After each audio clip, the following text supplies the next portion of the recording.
Welcome to part 8 of Angular from Scratch video series. In this part, we'll be comparing one-way and two-way data binding in Angular, and we'll be looking at property binding in more depth. So let's first have an overview of what we've covered so far. We've discussed mustache syntax, where we interpolate a variable from the class file, in this case from the app component file, and we interpolate it into the HTML file, or the template, or the view file. We also discussed how to use square brackets to get some other data also from class files into HTML attributes. And we've seen some examples such as the style getting the value of color and thickness, border getting the value of thickness, and background color on the table getting the value of color. We've also discussed how data is passed from the view file, that is the template or HTML file, to the class file. And that's using the event bindings, such as click or mouse over, in a pair of parentheses, and then we pass that data to a function to be ran, and the function is defined somewhere in the class file. So these are both examples of one-way data binding.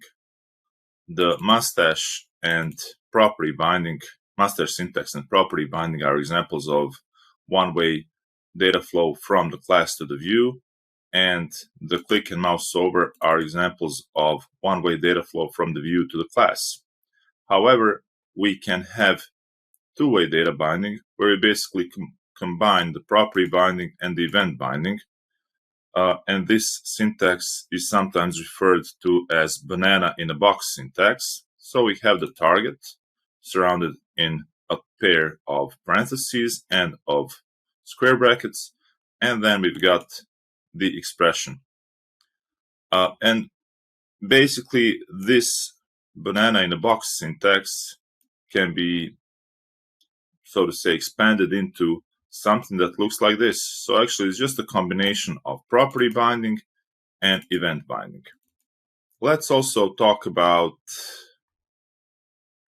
property binding in more depth, and the fact that we can actually bind to the underlying DOM properties. So it's not HTML properties specifically that are bound here, but actually we can bind to the underlying DOM properties, and that looks as follows. For example, I could say right here, let's say, and I could say inner text, and I could set it to 2023. So what do you think is going to show here? Is it going to be 2022 or 2023? Well, let's save and find out. And looking at this thing right here, it says 2023. So obviously the inner text attribute or property is bound to the DOM, to the underlying DOM property, and updates or overrides the static HTML right here. We've also got another neat thing in Angular, and that is that we don't have to use the keyword this. And basically, if we don't use it, the result is exactly the same. But I guess it improves readability because it's just less characters on the screen. So let's do save all again. And everything is still compiling.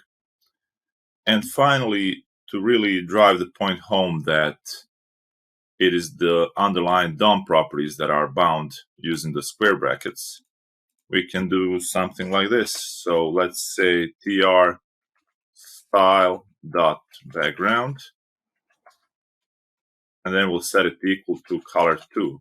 And the value of color2 variable has been, I've added it before I recorded this video. I've added the color2 property to the class, the color2 variable to the class component. So now that I've done that, let me just do file save all, and that's going to update the year because the value of color2 is actually set to tomato, which is an HTML name for a color.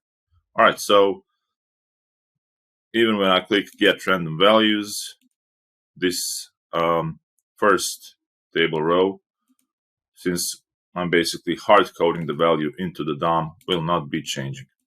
So pretty simple stuff for this lesson. I hope you liked it. If you did, please like, subscribe, share the video, and I'll see you in the next one.